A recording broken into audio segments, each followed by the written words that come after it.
And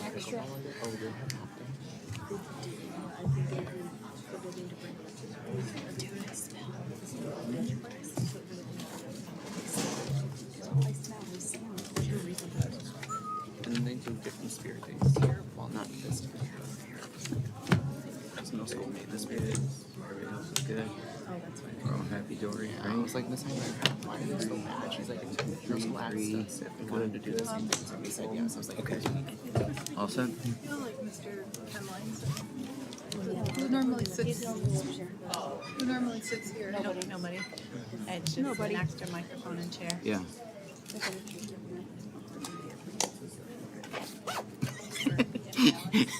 It's all good. It's all good. Okay. All right. Does it take off effect? Good to go? Good to go. Have a good day. All right. Good evening. The time is 7:08. I'd like to call the meeting to order. We will begin with the reading of our land acknowledgement by Ms. Kay. Akron Central School District acknowledges that we gather on the traditional lands of the Tonawanda Seneca Nation. We honor the contributions of the indigenous peoples past, present, and future with gratitude for the land as we continue to work together with the spirit of respect and understanding. Thank you. I'd ask everybody to rise and join me in the pledge to the flag. Pledge allegiance to the flag of the United States of America, and to the republic for which it stands, one nation, under God, indivisible, with liberty and justice for all. Thank you.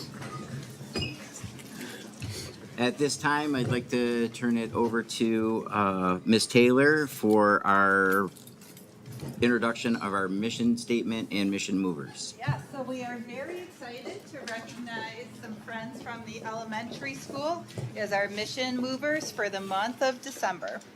So we will have Nadia and Kendrick read our mission statement. Go ahead, Nadia, right in here, honey. The mission of Akron Central School District, a learning-centered community dedicated to the dreams of our students, is to ensure that each student realizes his or her unique human potential and contributes positively to society throughout a system characterized by valuing and unique gifts and dreams of each person, developing and dimensions of each human being, advancing the knowledge, skills, and wisdom of each student, nurturing and respecting the dignity of each human being, cooperatively working to continuously create new realities. Great job. Okay, tonight it is an honor to be able to recognize the following students who sang solos. For anyone that was able to attend our Christmas concert last week, these students stepped into the spotlight with confidence and performed solos. Their courage and hard work truly shined, and we kept receiving compliments all week on how talented each student was and the bravery that it took to sing in front of the two big crowds. You guys know that I cry all the time. I was crying in both concerts because their voices are just so beautiful, and the amount of practice that went in and the confidence that they had singing was just so impressive. We know you'll be very impressed to hear them sing tonight, and we're so very proud of them and fortunate that you get to hear the performance. Before we do that, we'd like to recognize and thank their music teacher, Mrs. Kim Stikowski, who does such a phenomenal job preparing our students and helping them fall in love with music. As everybody knows, our music department is so talented, and we're so grateful to have the incredible music teachers that we do to build the program that we have. So thank you, Mrs. Stikowski. Tonight, our singers will be Silas Alessandro, Lydia Bear, Nadia Baldinelli, Sienna Barnes, Kendrick Kosowski-Wells, Hunter Monin, Corinne Murray, and Briella Reuter. And they are going to start us with a song.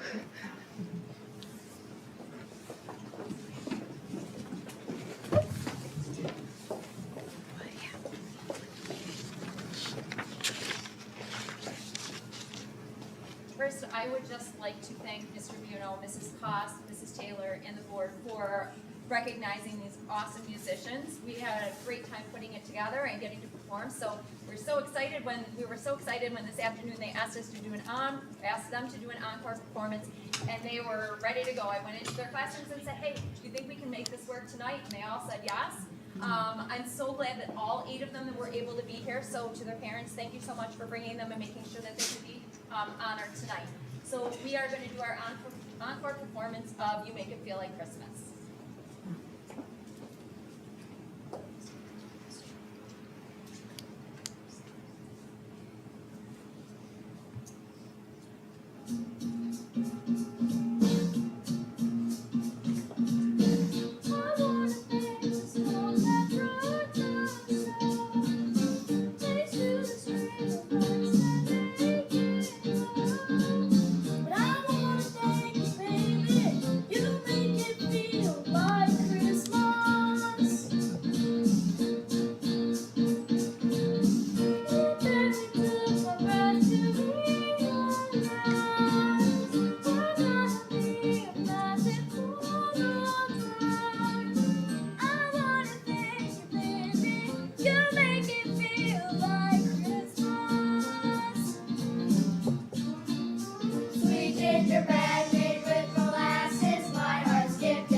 We had 70 students as backup singers, and they did it all on their own tonight, so I could not be more proud of them.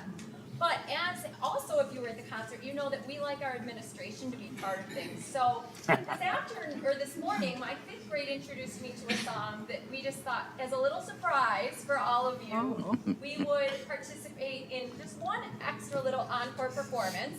But we asked Mr. Buno and Mrs. Koss to join us on this because they just love being a part of our musical performances. So this year, especially, if you've been in our school or if you have kids at home, you will absolutely find this appropriate for this year's Christmas. Okay, ready? Here we go. Ready? 6, 7, and a Merry Christmas. 6, 7, and a Merry Christmas. 6, 7, and a Merry Christmas. And a skibbity New Year. 6, 7, and a Merry Christmas. 6, 7, and a Merry Christmas. 6, 7, and a Merry Christmas. And a skibbity New Year.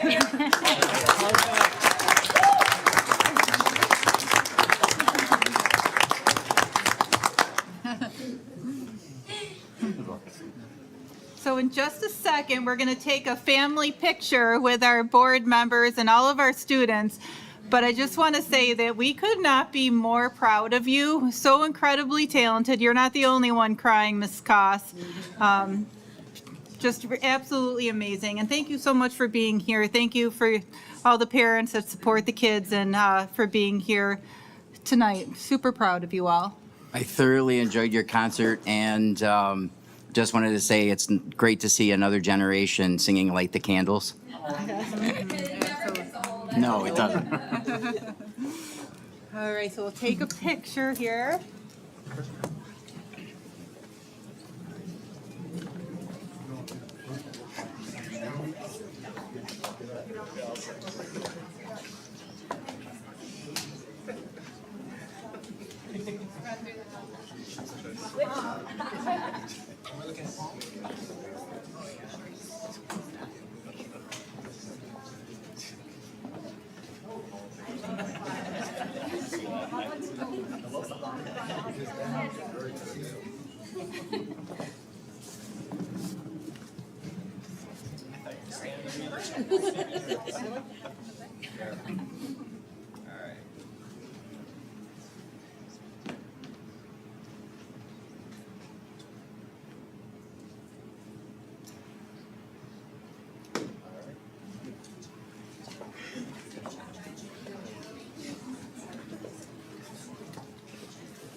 I might be a little biased, but I think we have the best board meetings of any school district anywhere.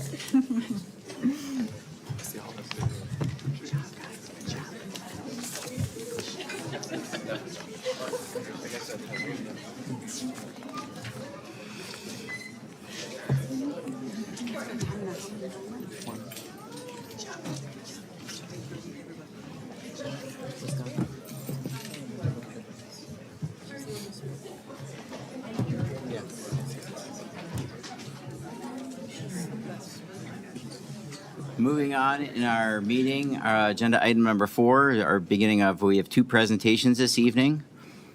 First presentation is by Mr. McHale in regards to sign language course.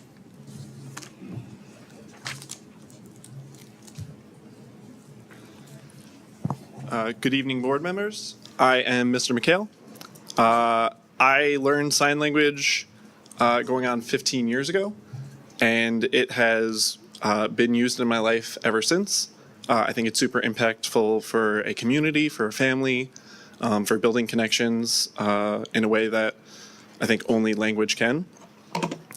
Starting things off, I wanted to talk about some of the kind of fun things about sign language that people don't think about. It's got so many roots and so many innovations that we just use every day. Like the football huddle was started at a deaf college because players were signing back and forth. They didn't want the other team to start stealing their plays because someone on the other team learned sign language to try and stop them. So they'd all huddle up to hide their signs. A lot of our baseball signs, like out and safe, come from deaf players in baseball leagues. If you learn sign language, you are pretty much set in anywhere in North America because America and Canada use the same sign language, which is rare. Most countries have their own. British Sign Language and American Sign Language are very, very different. We use different alphabets with our hands. The British one is signed with 2 hands. American Sign Language is signed with 1. All of Canada uses ASL except some parts near Quebec, which uses it's LSQ. It's La Langue Signeste Québécois, or however you say it in French. But most of North America uses American Sign Language. Sign language is the 3rd most commonly taken language at college for a language requirement. So I figure if we have one here, we are setting up our kids for success in college. And babies can learn sign language as early as 6 months, where spoken English does not start to develop until about a year.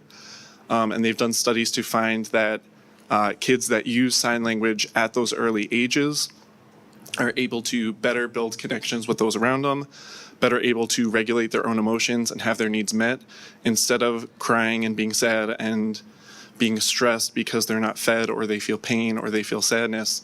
They can communicate, they can get their needs met faster, and that helps build bonds and connections with those around them.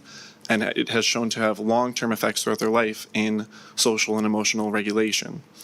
What we did in the cafeteria, we polled our students to see if any of them would be interested in taking a sign language class. Of the just about 100 kids who responded, 12 said they definitely wanted to take the class, while another 52 identified that they were very interested, but wanted to make sure it could fit their schedule. So I do believe that there is interest within this district.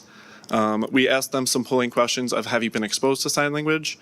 About a quarter of students who responded said that they had seen it in media, shows, movies that they watch. Some said that they know people who are actually deaf in the community. Some said their family members had taught their nieces, nephews, little siblings baby signs, and only about a third of students said they were never exposed to it prior. One student, there was another option, anecdotally said that there was a deaf customer who comes into their place of work often to order food. So we have members in this community that we can be building more connections with if our students were to learn sign language. We are proposing a half-year ASL course to try and give kids some of the foundational skills to start using sign language and communicate, but also to teach them about deaf culture. Sign language has different grammar structures, different sentence structures. It is not a direct translation of English. There are certain words that exist in English that don't exist in sign. And a lot of your signs just get bigger for a lot of synonyms. You don't have all the same signs for anguish, sadness, ennui. All that is just different variations of the same sign to relay the severity of it.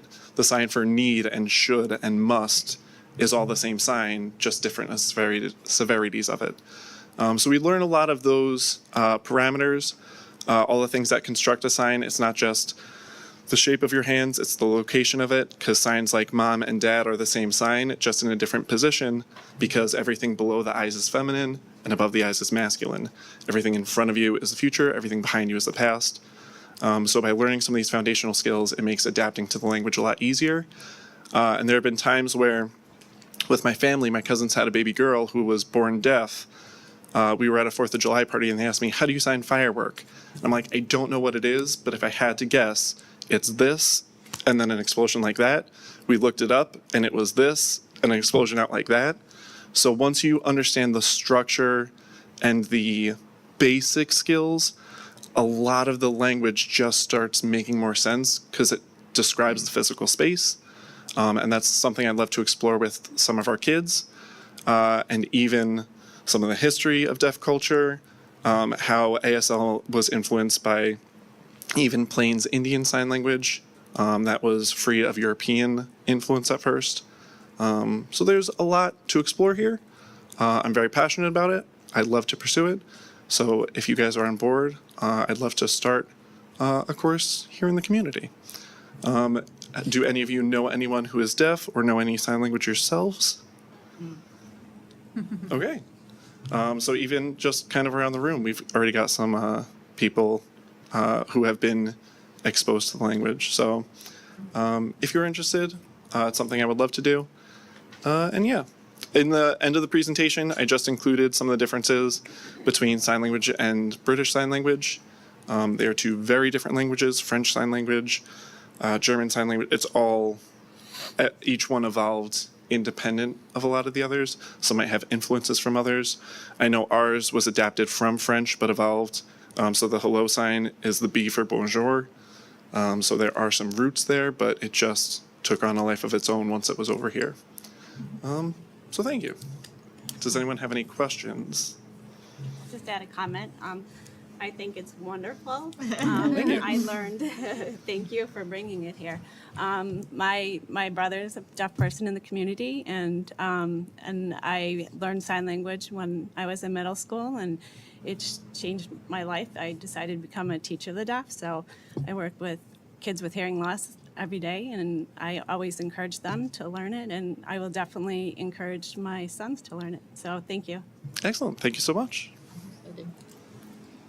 So I just also want to say thank you. The high school has taken to heart our notion of listening to student voice and making sure that we're providing opportunities that our students request and are passionate about, and forward planning as we look towards Portrait of a Graduate. And I just want to say thank you. You are a phenomenal math teacher, and it means a lot to us that you're expanding our offerings by pursuing items that you're passionate about. So thank you so much for bringing a piece of yourself into our district and being able to share that with our students. Thank you. I'm happy to do it. Does any board members have any other questions? Supportive of moving forward with the sign language course? Absolutely. Awesome. Sweet. Thank you. Thank you so much. Thank you. Applaud from the students. Our next presentation, I'd like to welcome up Ms. Abrams, Ms. Patterson, and Ms. Smoke.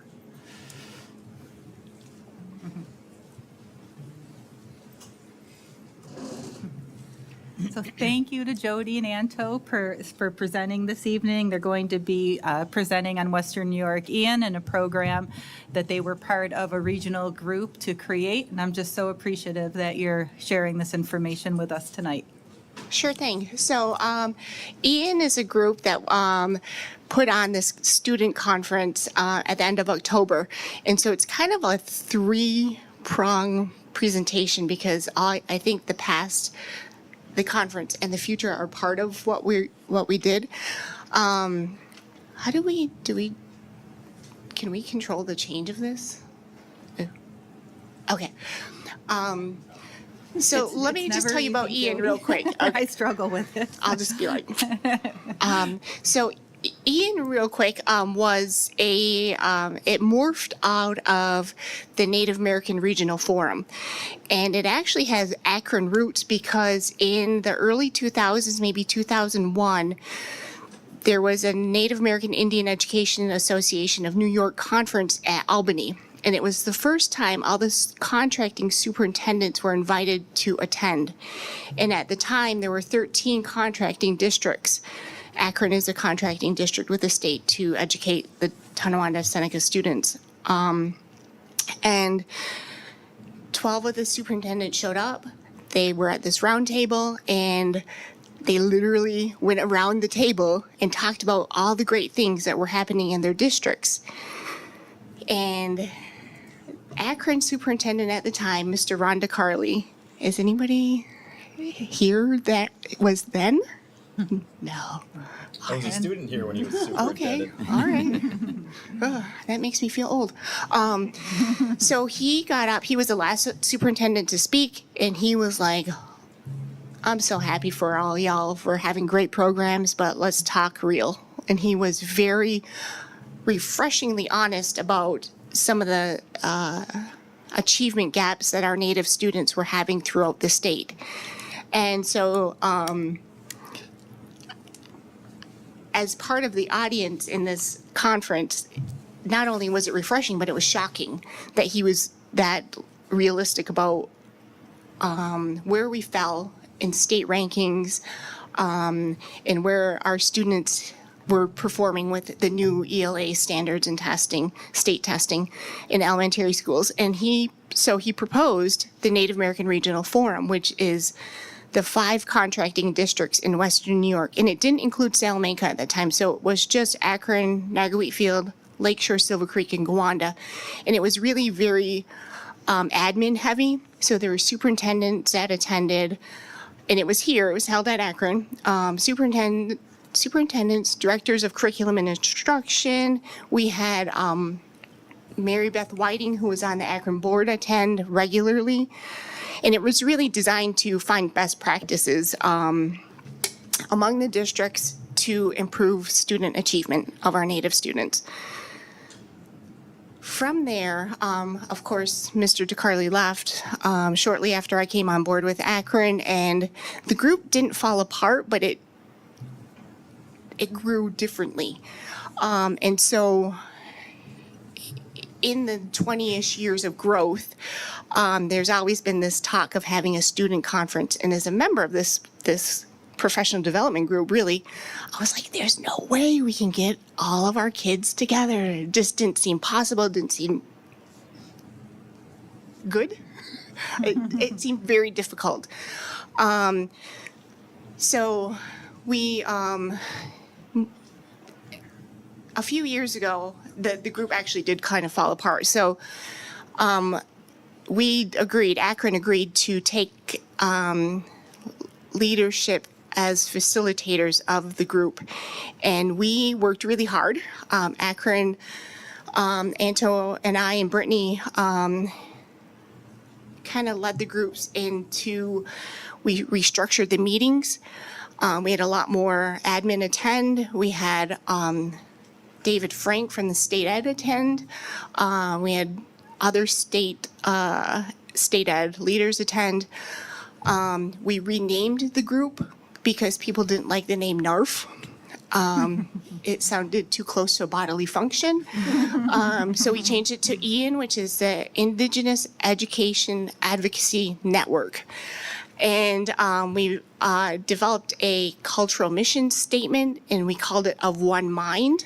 And it really kind of focuses on advocacy, collaboration, culture, language integration, and community and professional support. And I cannot tell you how important this group is to me personally as a worker with the students, Native students here at Akron. They've been fantastic. And so we decided at this group to have a student conference.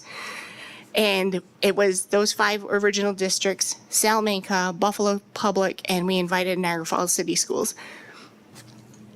We agreed to about 200 kids, and Anto's going to tell you about that. So I've been here like 20 years, and this is like the very first time that I believe that we've actually presented in front of the board. So just FYI. So the student conference was prepared. It took us a full year. We started October of the previous year, and we set a date and said, we're going to do this.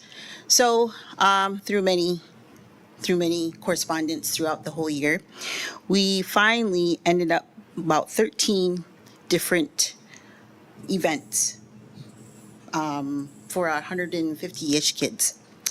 Language, 2 beading ones because that was a hit with our kids. Clay jewelry, which they made earrings. Outdoor cooking, they made wild onion soup and sassafras tea with Ann Tomot and Halsey Cook. And that day was not a very nice weather day. It was snowing and raining and cold. But they still did it, and it was really, really good. Go ahead. We got pictures?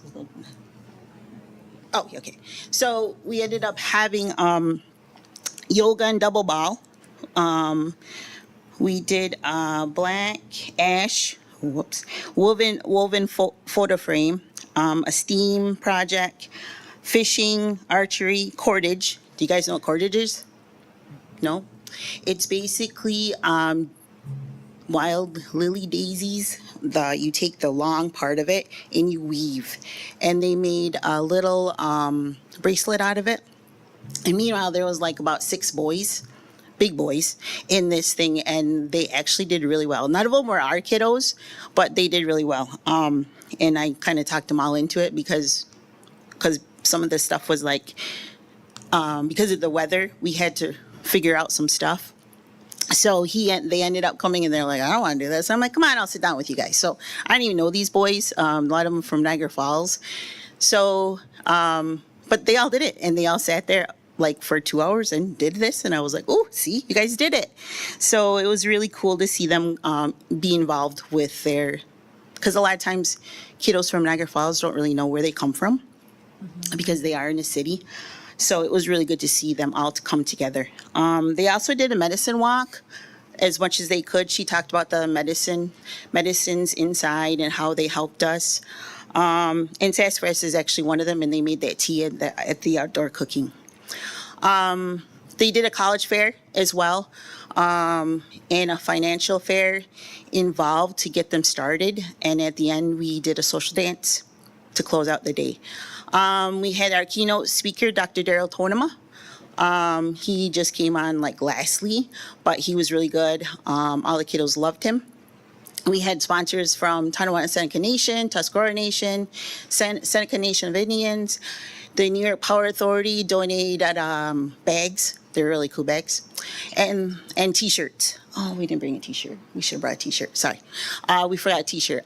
We actually had a student from Salamanca was the artist with a T-shirt. Now I'm sad that we didn't have one, but maybe next time we can show you. And the Dreamcatcher Foundation, which is a really big foundation, helped with the lunch and from chefs. You can see where the college fair, that first picture was a college fair. That's our kiddos in the beating, the social dance, and then of course the outdoor cooking right there. And first and foremost, this is a network of all counselors, language people were involved. It was a really good network of a lot of different people, and this is the first time that we've ever pulled this together. Somebody said, well, how long are we going to do this? We're like, 5 years from now. But I think, hopefully within maybe 2 years, we'll be able to do this again. To come up with the NIEA convention that is coming in October. So we do need to continue to support for our Indigenous student experiences to help them create tools in their toolbox to succeed in both worlds, because it's so hard for our Indigenous students to succeed in our world and their world.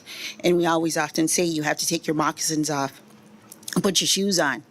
But instead, I've come to the understanding that we need to at least leave one moccasin off and one shoe on to make sure we are successful and help these kiddos be successful in this world. And then she'll talk about the NIEA. Yeah, the student response was really great. They were we polled the students afterwards, and one of the common words was they felt like they belonged, which is crazy because even though kids' worlds are kind of small because of social media, they didn't all know each other and they were all excited to meet new friends, which that's awesome. So the reason really why we chose to do it now with Ian is because in October of 2026, next year, the National Indian Education Association Conference is coming to Buffalo, New York. Now, it's been in Orlando, Palm Springs, Minneapolis, and I think before I started attending these conferences, it was in Hawaii and Alaska. So when they announced Buffalo, I was like, but, all right. But it's really exciting. It's the vibe at the conference is so warming. So to have it here is just going to be tremendous. And the fact that we will be able to send more people, because I think I'm the only one who's attended from this district in the past. And just the workshops and the discussions that you have with people from Native people and non-Native people who are involved in Native education is really, it makes me in my position not feel so alone. So, I mean, it's our positions are very unique, and to have more people support you is truly amazing. So we wanted to prepare our kids for that possibility of attending next year because they do have a student component at the conference. So it kind of went hand in hand of having this conference, prepping them for this national conference that's going to be here.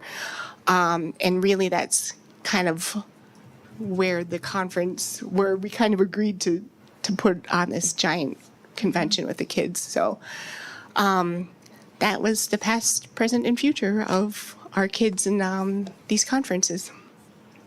Any questions? I just wanted to say thank you. It was important to me that you come and present tonight, because not only did I want to share with the board, but our larger community, what a tremendous project that was. I was only able to attend for the afternoon for a little bit. I was able to observe the social. but it was such an incredible experience for me just to come and be a visitor in the experience. I know how much work that must have been to put together. And from what I saw, everything ran seamlessly. The kids had so many unique opportunities. And I loved how at the end, everybody came together and participated. Like you could tell that there were some shy personalities and a little bit of reluctance.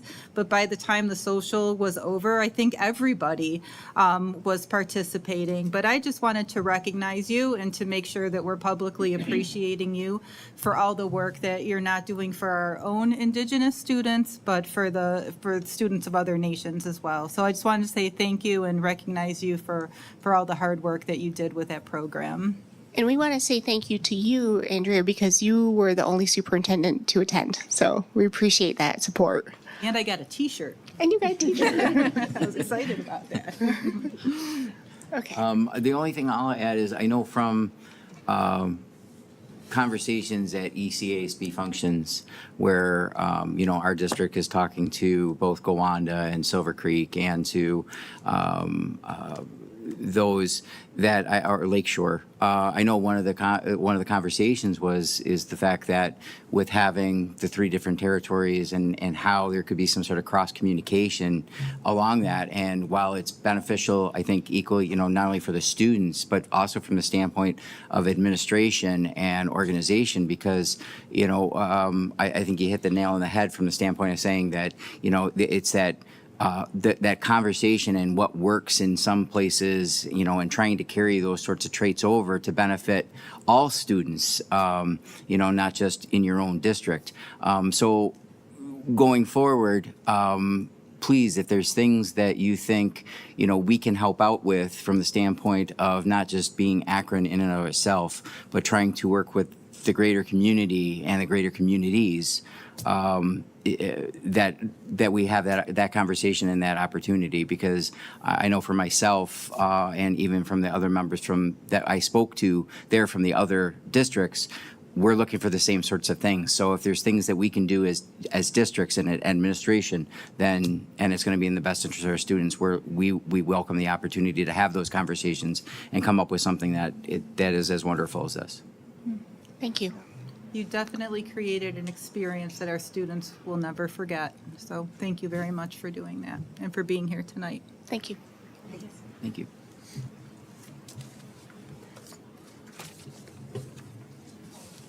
With that, moving on, hearing of individuals and delegations, I do have a pink card. As a reminder, public comment session is for comment, not for question and answer. It is for community members to share their concerns or thoughts with the board. When speaking, please be sure to approach the podium, state your name and address for the record.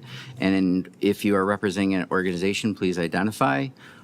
We ask that you maintain respectful demeanor and tone with your comments. Please direct all comments to the board and not to other members within the audience.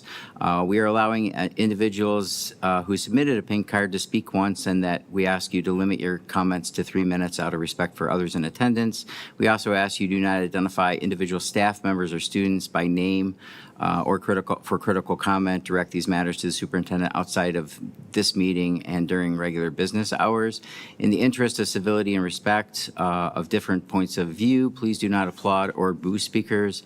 The board will listen to all public comment, but please be advised that the board may not respond. The superintendent may respond, or we will request individuals to submit questions in writing so that we can get back to you at a later time. With that, I'd like to ask Mr. Genestri Sr. In regards to the polar plunge.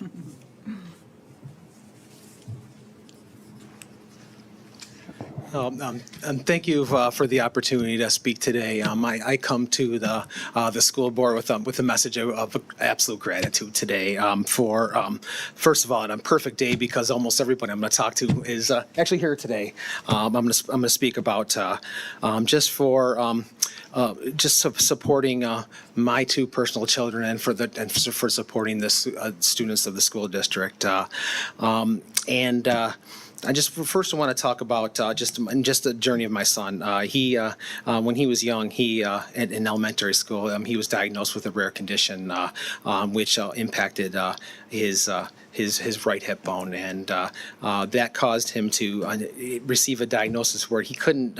Was told for 3 years he couldn't run or jump. And as a person who just loved playing football and loved playing basketball, that was pretty devastating to him. And so we were, as a family, we always told our kids, if something isn't really difficult to do, it's not worth doing. Okay. And so our message to him was, you need to pivot. You need to think about doing other things.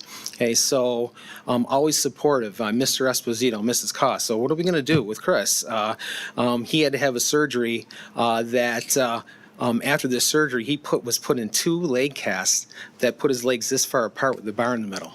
Okay, and but he had tried so hard to prepare for a concert, and that concert was a week after that surgery. Mr. Esposito said, I'll meet you at the door. We're going to make sure that he gets to play in that concert. Mr. Esposito made it happen for him. So thank you, Mr. Esposito. Thank you for Mrs. Koss for helping him help him endure that. He wasn't able to participate in phys ed. The district purchased a stationary bike for him to make that happen. Okay, in middle school, Mr. Caprio always offering him encouraging words to be a leader. Chris ran for president.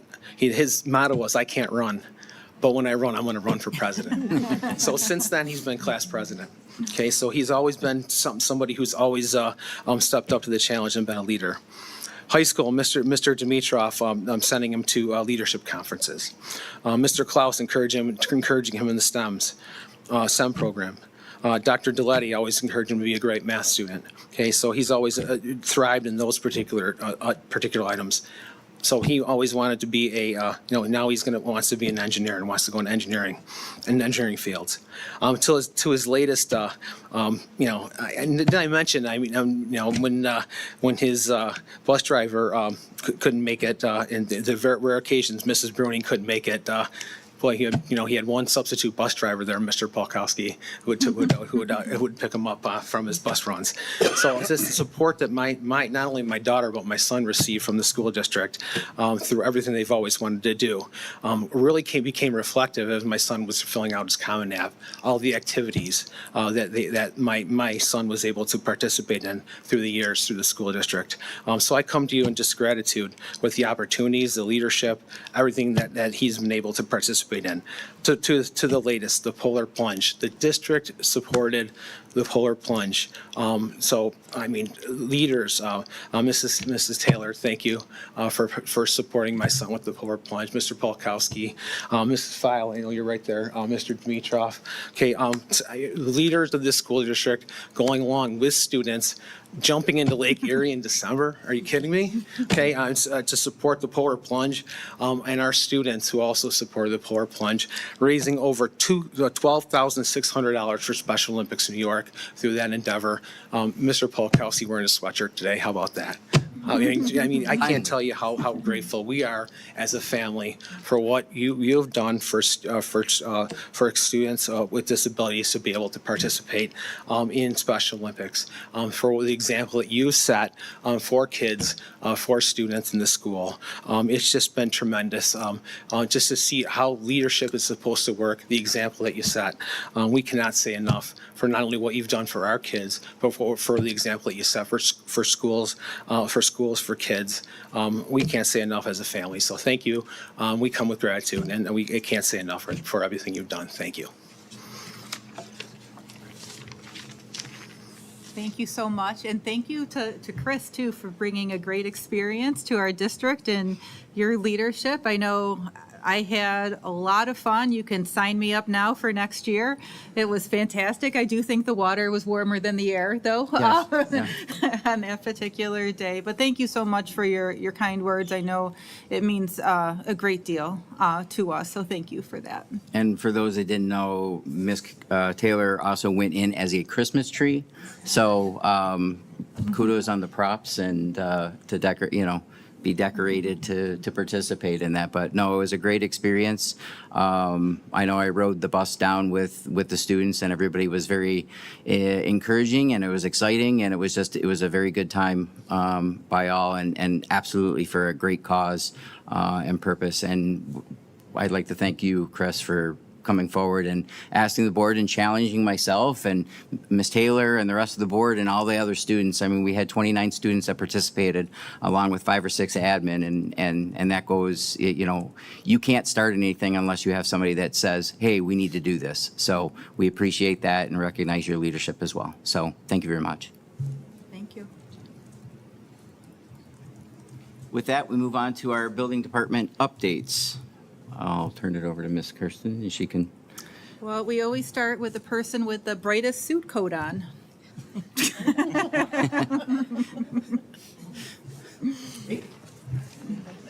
Hey, Chris, before you leave, thank you for your leadership. Truly, if it wasn't for you, we would not have done that. So you started a great tradition. So thank you. Obviously, you're a great kid and great, bright future, and we really appreciate it. So thank you.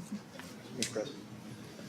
So at the high school, well, it was dressed like a peppermint candy or a candy cane or whatever. So I guess this is what I got. So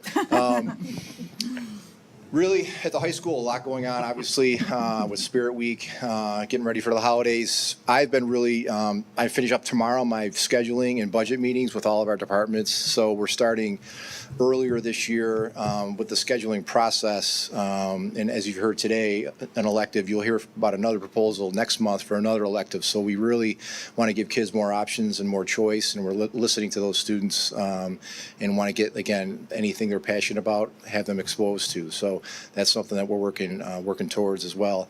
I would want to recognize 2 people that they probably would be embarrassed, but they're not here tonight. But 2 people that are retiring that I adore. Sharon Catalano means everything to this district and this community. We love her, and if you are listening, Sharon, we love you, and we're going to miss you. And Steve Gates as well. 2 pillars of this district, and I don't know what we're going to do without them. We really. Everything they've done for us, they just are hardworking and they don't ask for anything and they just do a great job of whatever they're doing. So thank you for those 2. We're going to miss you. With that, I'll let Mr. Brick talk about our Jolly Jubilee that we have on store for students on Friday. Thanks. And just to follow up with Sharon and Steve, as someone that's new to the district this year, they've been so welcoming. So it's been nice to get to know them for the last few months, and really sad for me that they're leaving, because it's like I just finally got to know some people and they're heading out, but they've been great. So Friday, I've been working really the last month with the teachers and even the students planning the Jolly Jubilee Friday. I think these days are just so important to the district to help build relationships between staff and students. And give the students a reason to come to school just to shake it up and have something different going on. So, we have a couple people from students, the student support team really helping along the way too. Students got the chance to sign up for the sessions they want. We have about 22-ish different sessions hosted by teachers. If teachers aren't hosting it, they're assisting in sessions. Even Miss Kirsten is taking, or Miss Taylor, sorry, is taking on a session too with a lot of kids at the end of the day. So it's an exciting day for the kids. They seem to be really excited for it. We're gonna have a one Akron movie in the middle of the day too to bring all the kids and students and staff together too. So the day's looking pretty exciting. So we're excited to end the year on a positive note, on a happy note, and a fun note. So. Thank you. Go Tigers. Merry Christmas.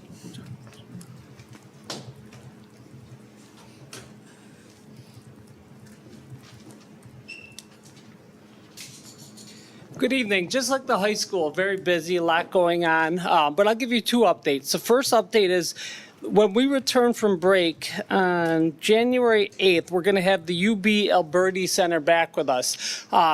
They've done anti-bullying presentations with us. This time, I'm looking forward to this one. They're going to do a presentation on positive coping skills and executive functioning skills. So all of us deal with stress, and if you're not explicitly taught positive coping skills, you fall back on your own mechanisms how to deal with stress. And a lot of times, unfortunately, that will lead to addiction. So if you're never taught how to deal with stress, as people get older, a lot of times it evolves into addiction. And there's not a family in the world who has not dealt with that. It's very common. So what we're going to try to do is explicitly teach our kids positive coping skills. The UB Alberti Center, they're backed by science. All of their practices are research. So I'm looking forward to see what they have to offer us and offer our kids in terms of positive coping skills and executive functioning skills. skills. Second update I have, believe it or not, when January 28th, we have CBT simulation testing. So all of our kids will log into their Chromebooks, will log into the state portal and do computer-based simulation testing. Mike Schreiber back there, Mike deserves credit. He is a great employee and he does a great job and he's very knowledgeable. He will help us. Adam Close, same thing. He will help us. And so that will be January 28th. We will all, in the middle school, do our computer-based testing simulation. Questions?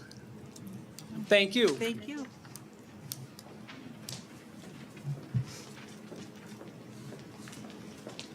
We echo Steve and David with Sharon and Steve Gates, and we also are losing Jane Carl, who's been an aide here for over 20 years as of Friday. And it's also her birthday on Friday, so it's a bittersweet day for her, but she's just been an incredible addition to our school, and we are sad to see her and Sharon and Steve Gates, who's there for everything, go. Irreplaceable, truly. It's been very busy in the elementary. We've had a lot of projects of giving. You've probably seen them all over Facebook and social media, but we just want to recognize a few people tonight for all the work that's gone into teaching our kids the importance of giving back.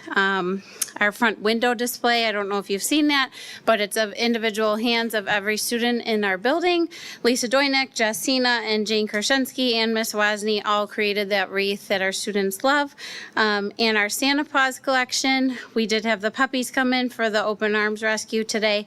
Chriselle Samolis runs that whole project. We collected over 300 items for the rescue, and we're just very proud of our students and grateful to Chriselle for organizing that project. Tomorrow we have coming up our celebration for Jump Rope for Hope, or Jump Rope for Heart. Mrs. Shoecraft and the group has raised $6,903. We'll be eating Cocoa Puffs out of a dog bowl to see which administrative team member or teacher can finish the fastest. Right now I have the winning odds. Mrs. Krashensky also has been doing an amazing job with our food drive. At drop-off, a lot of times you'll see families unloading the car with their kiddos, and then bags and bags and boxes will be to follow and walking up to our library. So that's been amazing. And then a huge thank you to our Akron Newstead Rotary. 29 families will be receiving gifts because of their donations. And just a huge thank you to Mrs. Martin, Mrs. Blinsky, Mrs. Abrams, and a lot of our high school student support staff team as well for helping keep that organized and allowing those families to benefit from that. Lastly, two things. On the PTA, we just want to recognize them. They do our Letters to Santa project that our kids love going to. I'm sure some of you, I know your kids did that too, where they go out to the courtyard and get to deliver the letters to Santa. And they also do the Mary Moose shop that the students love going to. They love shopping for their families. It's a big hit. And so we just want to thank the PTA with everything they have going on in their own lives, that they're able to create those memories for the kids. And to second that, our teachers and staff at this time in the elementary are working so hard to create Christmas gifts for families, and it's buzzing in the elementary all week long. Just to the excitement and the magic that the teachers create for kids who might not get it at home. This might be the only magic that they get, and it is magical. And we just want to recognize our teachers and our staff who are just going above and beyond to make this season special for our kids. Thank you. Thank you.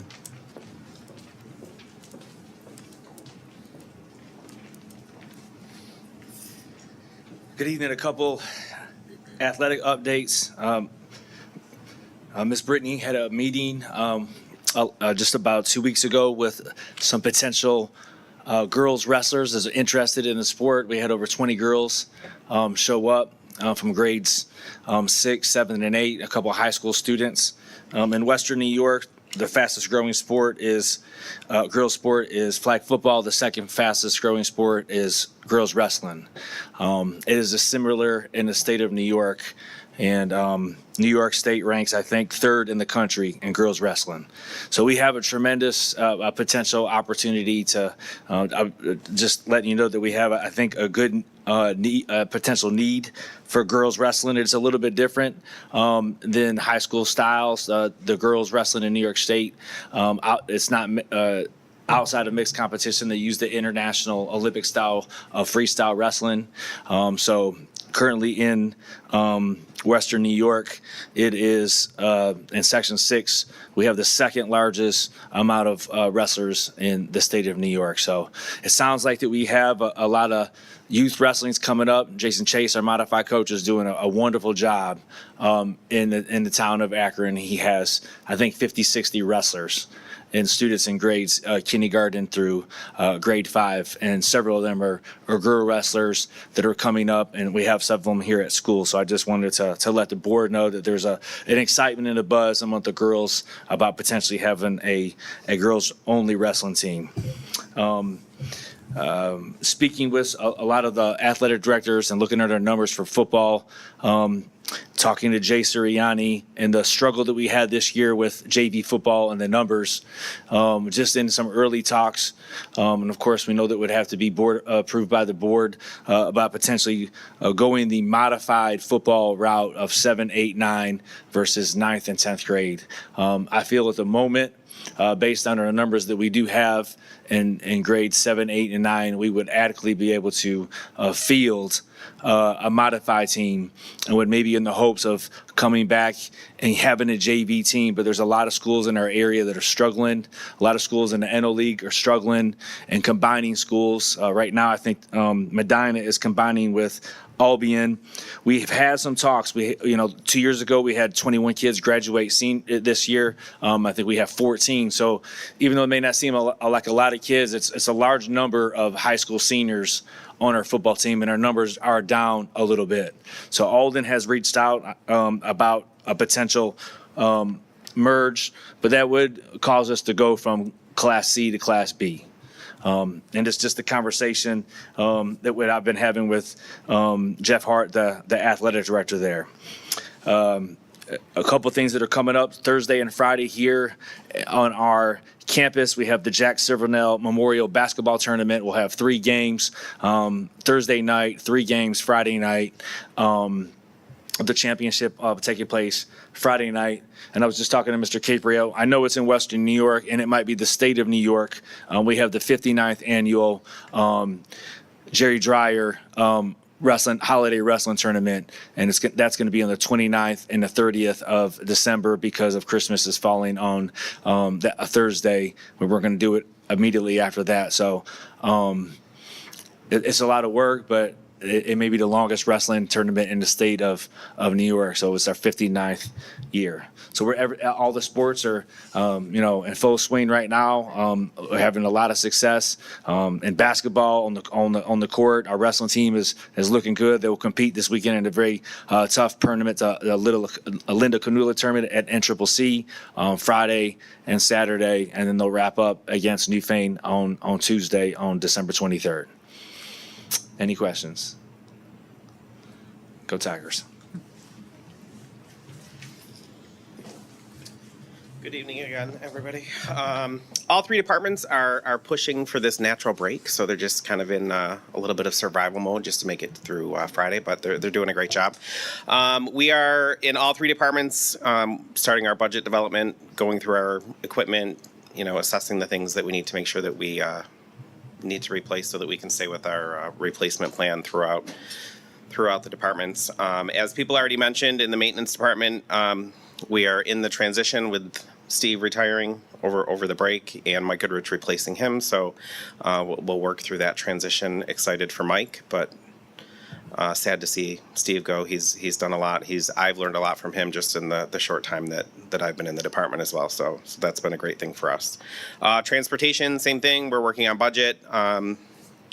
Pushing through with winter sports and field trips and the holiday tours and all the things that are happening right now. So just proud of all 3 departments for coming together as a team to get it done right now with illnesses and short-staffed at certain times. So we're chugging along, getting things done. So, all right. Thank you.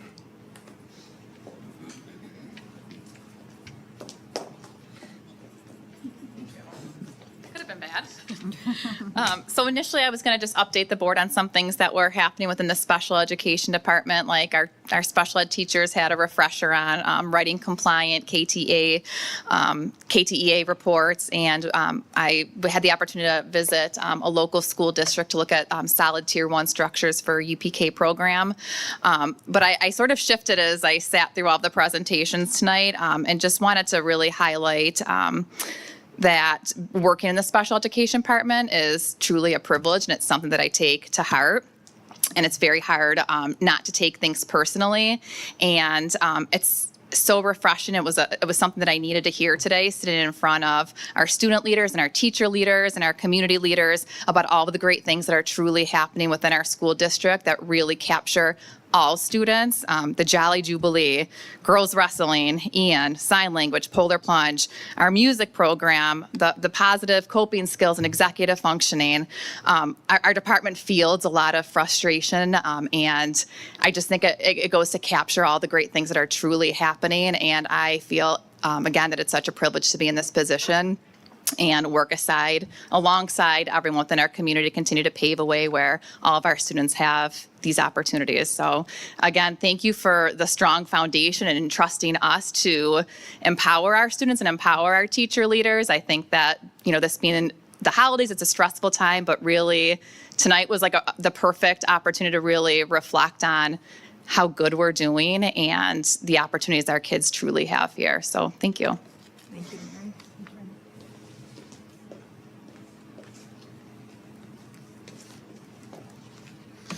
Hello, everyone. From the technology office tonight, I have the following information for you.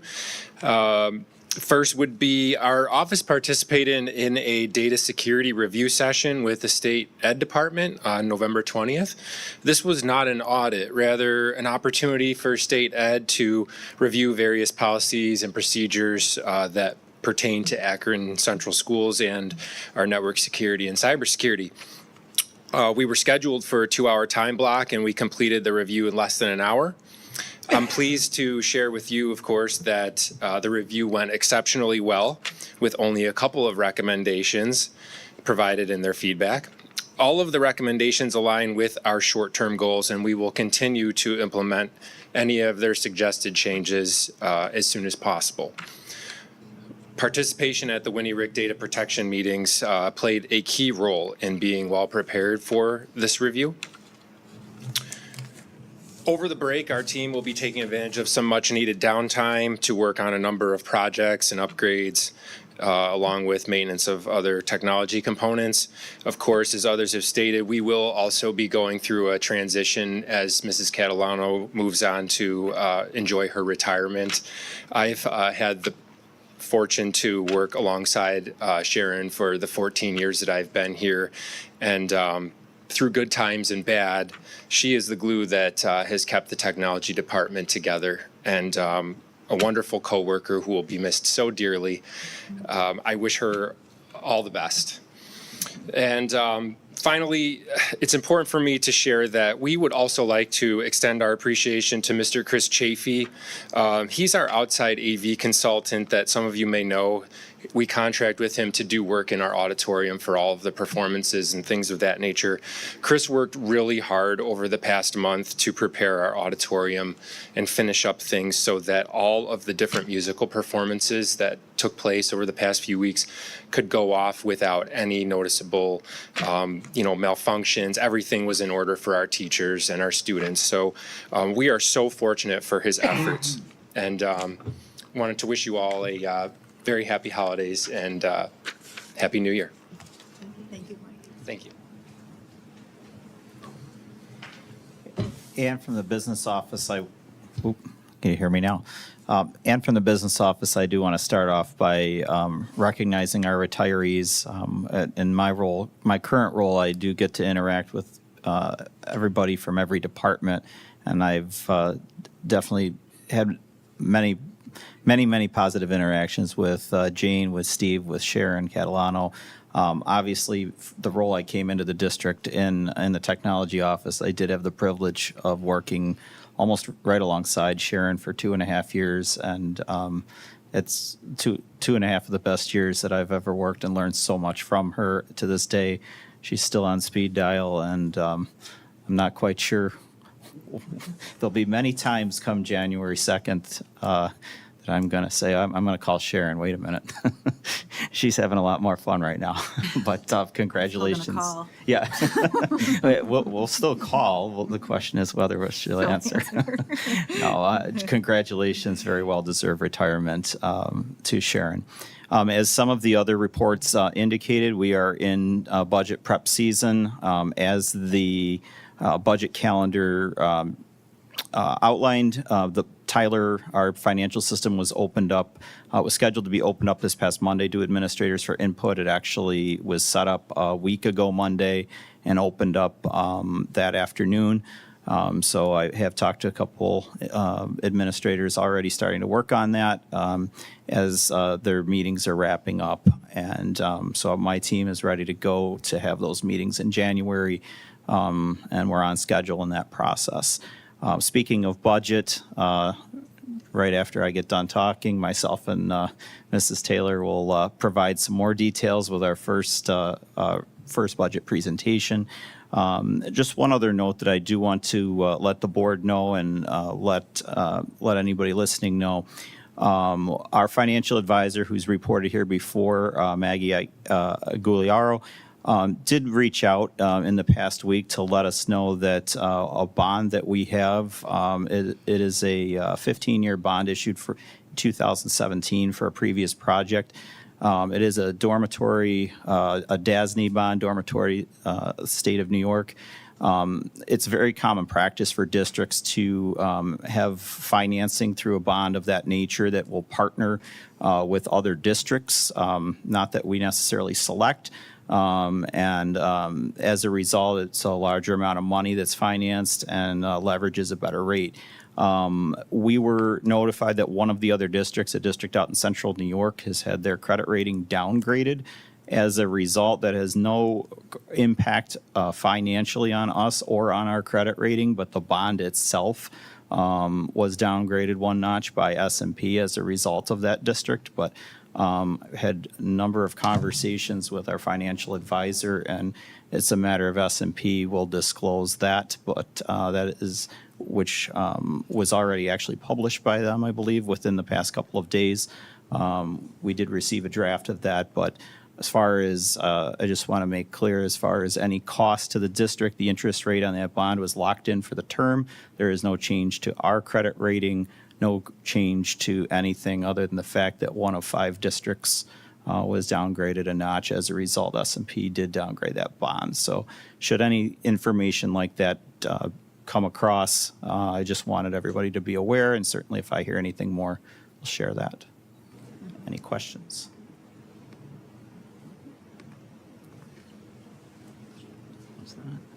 Okay, thank you. All right. Student reports.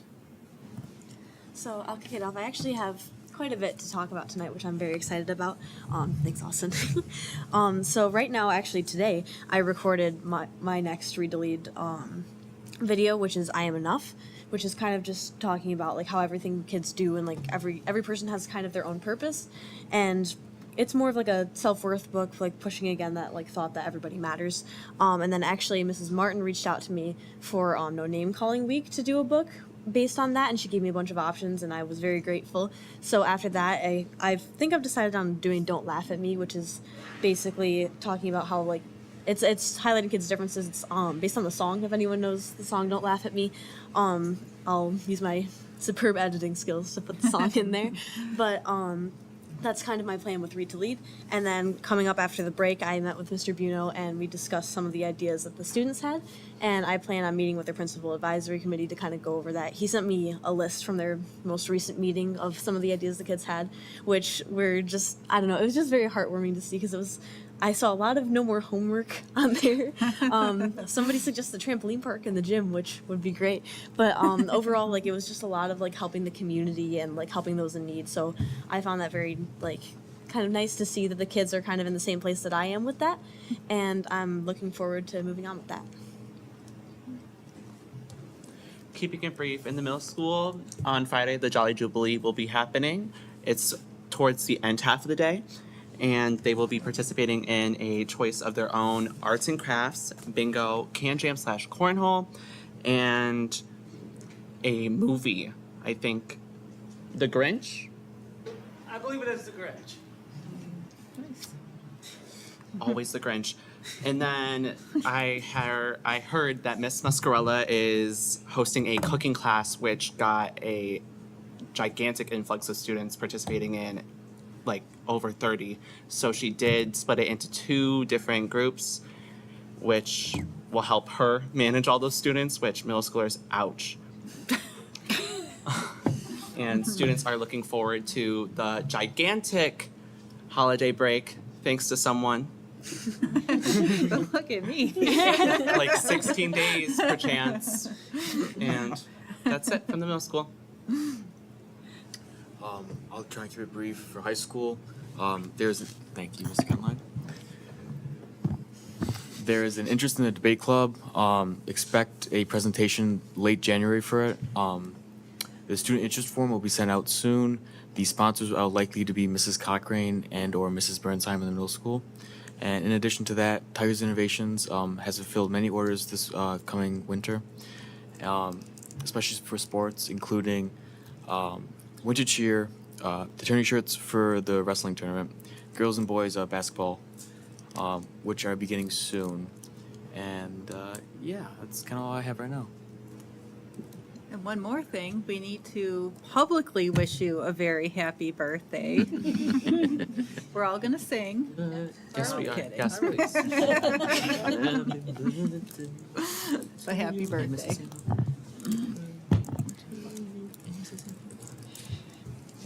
All right. Moving on then, superintendent's report. Okay, so before Paul and I begin on the political landscape related to the budget, I also just wanted to recognize our retirees. Steve Gates is truly the heart and soul of our district, just a genuinely kind human being who will go above and beyond to help anyone who needs it.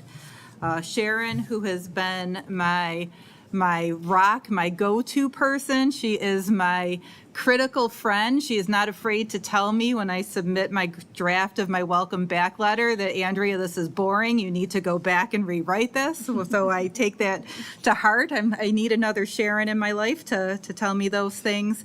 And also to Jane Carl, you cannot walk into an elementary classroom that she is in without seeing the tremendous love she has for our students. So congratulations to all of our retirees. I wanted to thank the PTA for providing some additional holiday cheer. The PTA sponsored a craft activity for all students in our elementary school. They also purchased Polaroid cameras and different holiday costumes and crafting materials. So Mrs. James and I roped her in. She is helping me with the Jolly Jubilee. We're calling it Snap and Scrap. So we're going to snap some pictures and then do some scrapbooking and card making. So just wanted to thank the PTA for providing that experience for students in pre-K through 12. Also, I know it's been mentioned a few times, but just a tremendous amount of appreciation to our music department. I think it's a very rare and unique thing how our music department goes into not only our community here in Akron, but the greater community. From the Santa Band at the airport and the Galleria Mall, we have participants here. The choral students going to the nursing homes performing, as well as Wegmans. There was a performance at Wegmans, so excited to hear about that. But you can't go to Light Up Akron, and I heard it said many times, without thinking we live in a Hallmark movie. And it was truly beautiful. There was some gentle snow falling. We had our students performing. We had our elementary school kids singing, and it's just a truly special place. And I'm just feel very fortunate to be here and to be able to be a part of it. So with that being said, probably not the best segue, but political landscape and budget.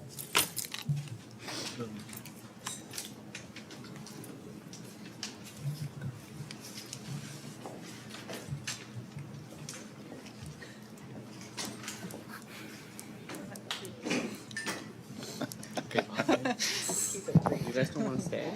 The most exciting part. No.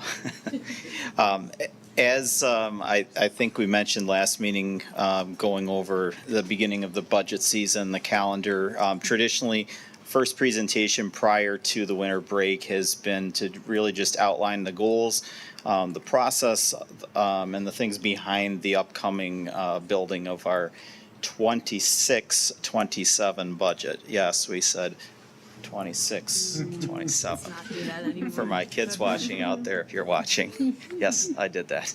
26, 27? Yeah. That's a new one. That's the next viral trend. Started here. From a state aid standpoint, and some of this will sound familiar with some updates. From a state aid standpoint, our state completed the full phase-in of the current foundation formula in 23-24. Based on that formula, Akron would actually receive about $900,000 less than the amount that was on the initial runs. And last year, I believe that gap was about 700,000, give or take. The difference there is there's a couple things. As it's noted, Akron last year became one of over 400 districts to be considered safe harmless, meaning that due to declining enrollment and other factors, the formula would actually suggest a decrease in aid. The safe harmless provision has allowed districts to receive at least the same amount of aid as they have the year before. Interestingly enough, and I don't have these numbers exactly memorized, but at a recent meeting I was at, they gave the exact numbers of who was considered safe harmless and who was running on formula.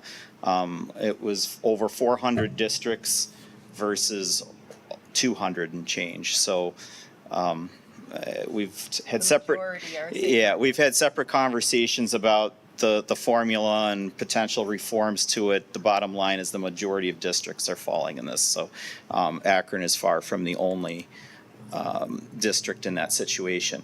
So the difference of 900,000, that would be if we were running exactly at formula.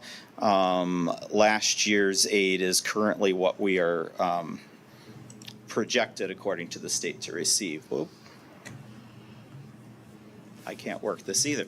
As a segue, last year Governor Hochul in her executive budget did allot an additional 2% minimum of aid to every district. So that would mean any safe harmless district received a 2% increase from the year before. They had this amount called for by safe harmless plus 2% from the executive budget. Districts running on formula may receive more, may receive less. At this point, early on, we are planning for no increase in foundation aid. As I believe the next slide mentions, or certainly one of the I'm having trouble. Here we go. As mentioned right here, by February 1st, the governor is due to provide her proposals. Typically, that has been on or about January 20th, right on, or usually maybe the day after we come back from the Martin Luther King Day holiday, give or take a day has been when that's been presented. In case you're wondering, that's not next meeting, but the day right around the time of our late January meeting. So we'll likely have some more concrete figures about that time. In February, there'll be updates to the school aid database. There was some information just released yesterday updating some of the current numbers, and districts have the opportunity through January 15th to make any data revisions that they may feel are necessary for some of those numbers to be revised. Early to mid-March should be when the Assembly and Senate release their one House budget proposals, and from there the negotiation process goes on with a date supposed to be April 1st to have a state budget enacted. Those of you on the board last year certainly remember, and probably all of us remember, that we didn't have a budget until very late April. Honestly, I don't remember the date, but I know we adopted our budget a little later than usual last year, and there was still an impasse at that point. So it's the way it goes in New York. We have our own set of deadlines, and New York will have a budget eventually. Mentioning that because our process and sticking to the timeline that we have to adhere to with the vote in May is important regardless of what's going on at the state level. Okay. So every year, the board adopts goals specific to the budget. So the goals that are listed here have been the goals that have been in place for the last couple of years. But I also added the board statement to this slide. This is the statement that the board crafted during a board retreat when they developed their overall district goals. And that commitment was, as a board, we are committed to remaining fiscally conservative, focused on long-term sustainability for facilities, transportation, and personnel that best benefits instruction and the experiences of our students. And I think that statement sums up our entire budget process actually very well. The 4 goals that have been drafted: continue to practice conservative budgeting to maintain instructional programs, staffing, facility upkeep, and an acceptable level of fund balance, support the implementation of the district's strategic plan, continue to keep tax increases to a minimum, work collaboratively with district stakeholders to build the budget while also communicating budgetary needs to the public. And that asterisk next to the word staffing is simply the commitment that we've always had, that as we have retirements and we look at our enrollment numbers to make sure that we're aligning any positions to our current enrollment within the district. And also, if there were to be changes and the district were no longer to be Save Harmless, that would be a further conversation that would not only impact our district, but the 400 other districts that Mr. Pokowski previously mentioned. Is the board comfortable moving forward with the goals as written, or is there a request for any modifications? Good to go? Move on. Okay. I've touched on the development process a little bit already. I mentioned earlier on the board adopted the budget calendar, which we are on schedule as similar structure to how it's been for a number of years. So again, that budget calendar is developed, and we'll outline that more in a couple moments. Where during the process, we are as the principals and directors mentioned, they are soliciting that information right now in the final stages of pulling together the input from their respective buildings or departments. After the break in January, we will be meeting with each department, each principal, so each department, each building, to go over the budget proposals, and then I'll be pulling that together and working alongside Andrea and certainly sharing that out as we have in the past with the board of where we are, and the whole picture starts to come together much more mid to late January as we know exactly what the governor's proposed, and we know exactly the finite needs of the district. Coming all together for the 3rd Tuesday in May for a vote, which is May 19th this year. Some considerations, contractual obligations. We have contracts currently in place beyond this year for the AEA, for the AFA, and for the small number of individual contracts that we have. Those are also in place. The current AAA, or administrator's contract, expires at the end of this school year, and negotiations are set to begin soon. So that will also be concurrently going on with this process. Information about the tax cap, I'll have more on this as we get into January and some figures are more finalized. Our CPI, our Consumer Price Index, is expected to be above 2%. It's been quite some time since it has been anywhere but above 2%.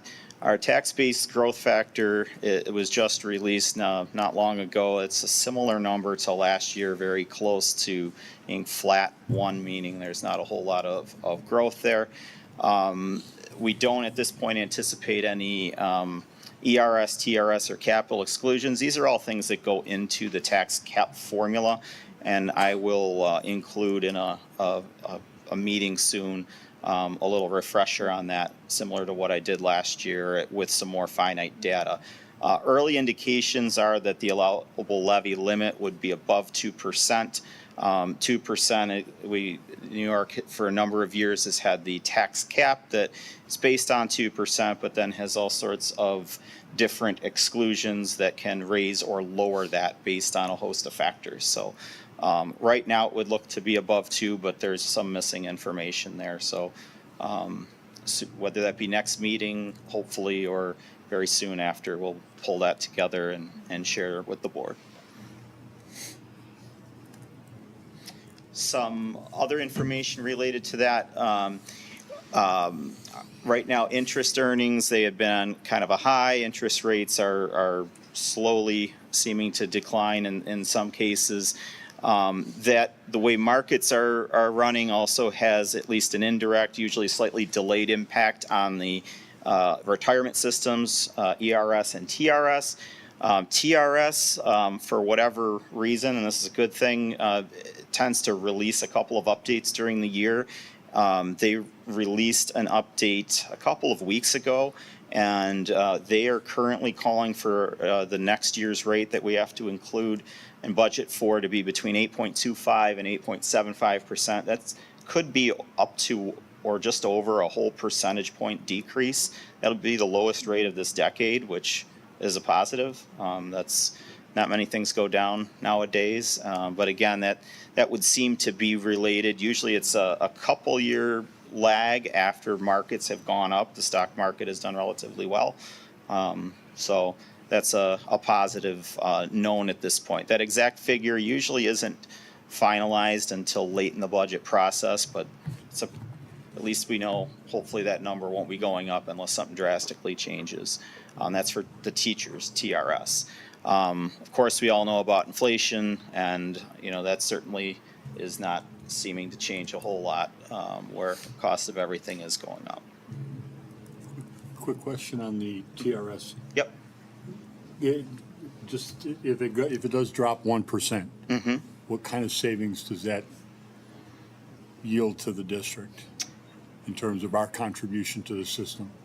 So our that's actually, it depends on our wages at that point. So I'm doing some quick math here. I mean, we're talking definitely a 5-figure number there.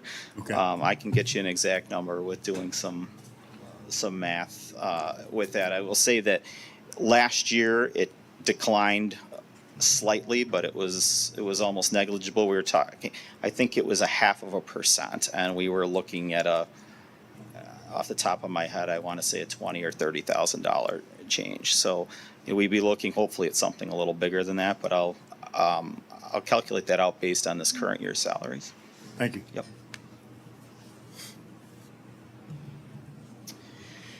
Just a little bit more, our current financial position, we're there because of a number of years of careful decision making, and credit to Mrs. Treader and the whole team that was here for a number of years.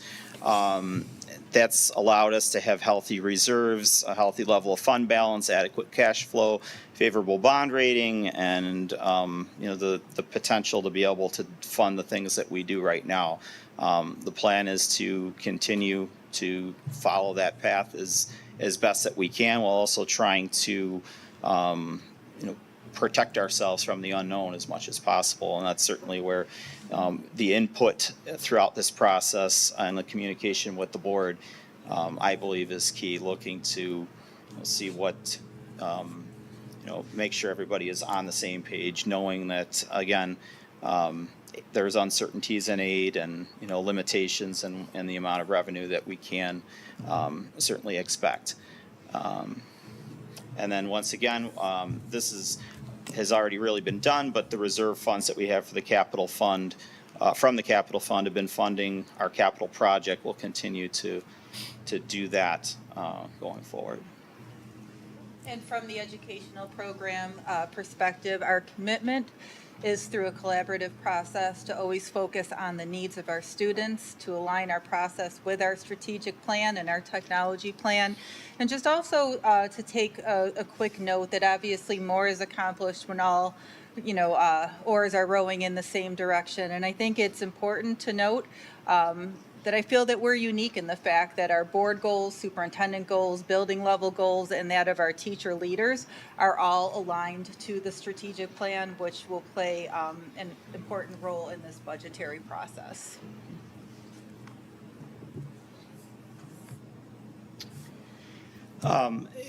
Just continuing along here, also with that is continuing to maintain our facilities. Obviously, we have some things that will be brand new from our capital project, both this year and going into next.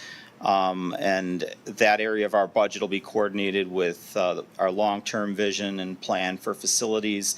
Certainly, we want to be looking at how to best utilize our space here on campus, both inside and outside, and keeping in mind the different things that we'll have coming online available to our students from that capital project. It's an exciting time having kind of come on board personally as that project was just being discussed, and then seeing it through the process, and now knowing that the 26-27 school year budget really very shortly after that fiscal year starts, the bulk of our project will be done and it be in use. So some of the things we've been planning for, they'll be using the new facilities.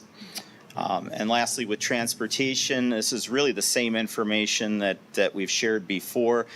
Currently, New York has the electric bus mandate. However, there are extensions that are available. There's also a lot of speculation, or when I say extensions, I should call it a waiver.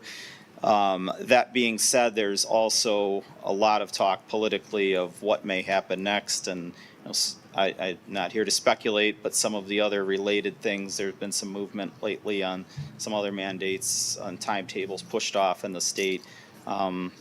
That's something definitely to be watching. That does not affect us directly this coming year, but would kind of personally expect to see some clarity or some answers to the questions we've all been wondering there going forward. And our district has participated in the NYSERDA studies at no cost to the district, which make us eligible for those potential extensions and waivers. Yep. Just touching back on taxes and that portion, the revenue portion of the budget. Again, the tax levy. It'll be something certainly we're discussing through every one of these meetings, and that to make sure our budget reflects a tax levy that is within the levy limit calculation, and certainly one that the board is agreeable and supportive of, and that our community, most importantly, is supportive of. In terms of fund balance, to make sure that our fund balance, that if any fund balance is included in the operating budget, that the board is certainly supportive of that. We'll also, and getting to the third point, between fund balance and reserves, that we have healthy, appropriate levels that are there to protect and support the district for the unexpected.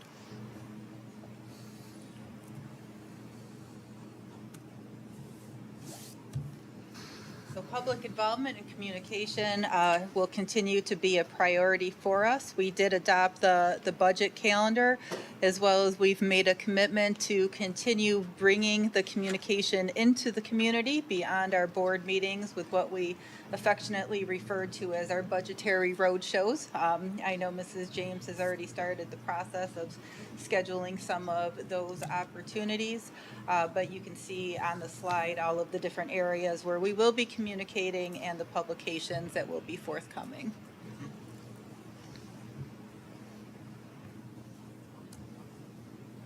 And just an overview of the calendar. Again, we have 2 board meetings in January, and should have probably added this to the slide. Typically, the second January board meeting, there is a draft shared.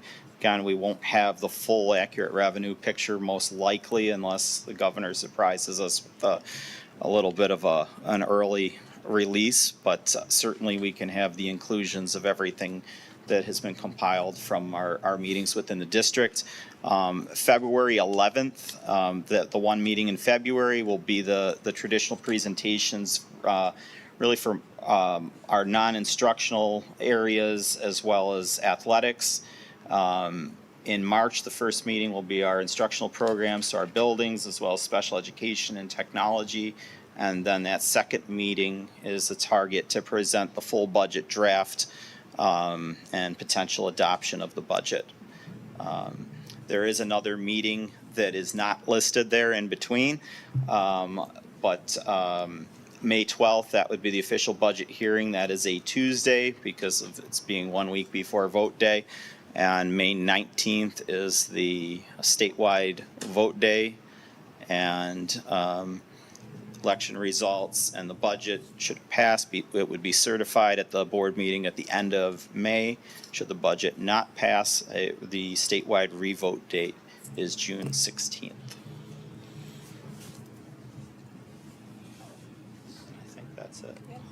Any questions for us?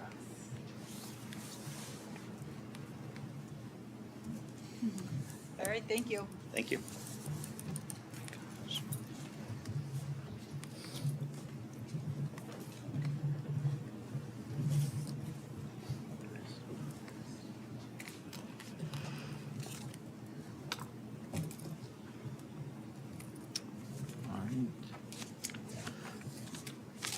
Next item on our agenda is in regards to the budget, board policy and development.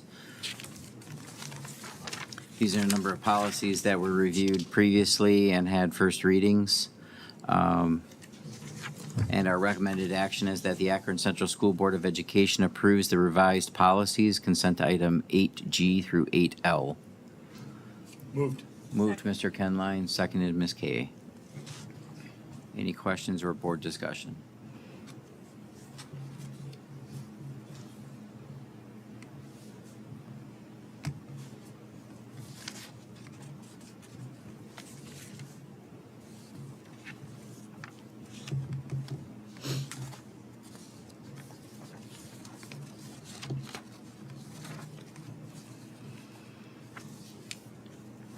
The motion passes.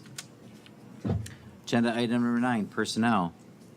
It is the recommended action, the Akron Central School Board of Education, upon the recommendation of the superintendent of schools, does hereby approve personnel items, consent items 9A through 9J. Moved, Mr. Sina. Second. Second, Ms. Jagello. Any questions or board discussion?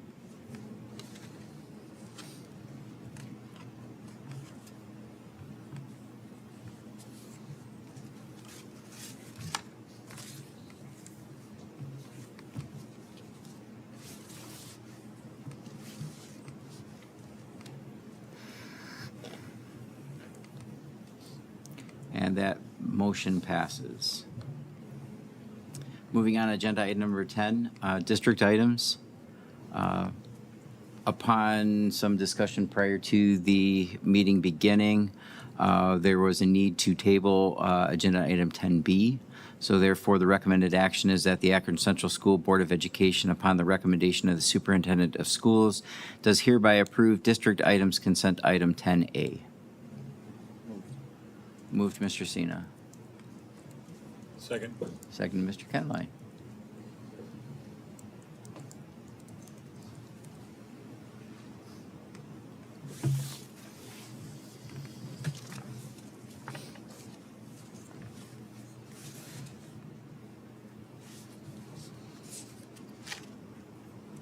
And that motion passes. Agenda item number 11, special education. The recommended action is that the Akron Central School Board of Education, upon the recommendation of the superintendent of schools, does hereby approve special education items, consent items 11A and 11B.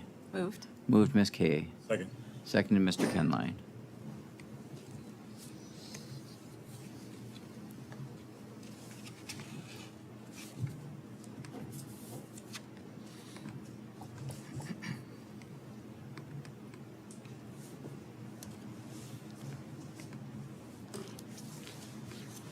That agenda item passes.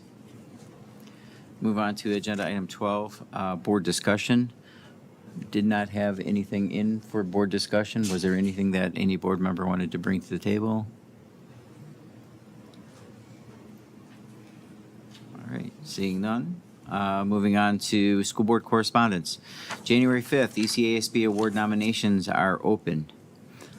January 16th, Hodgkin Russ Annual School Client Conference at the Buffalo Marriott, 8:45 a.m. to 4 p.m.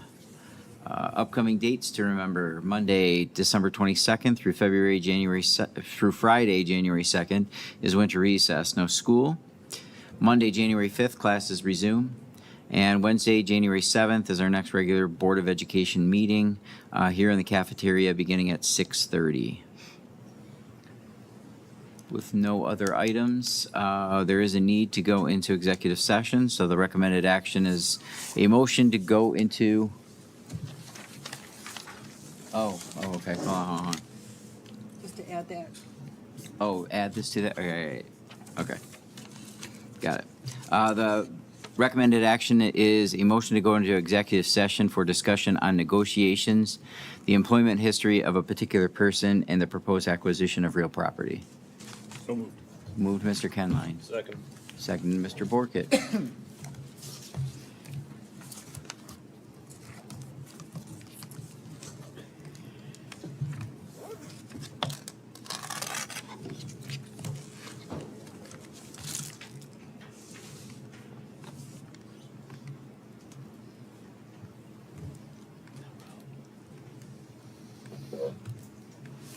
And that motion passes.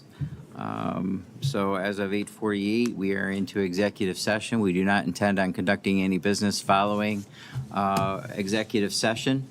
We thank everybody who presented, all those in attendance in person or online.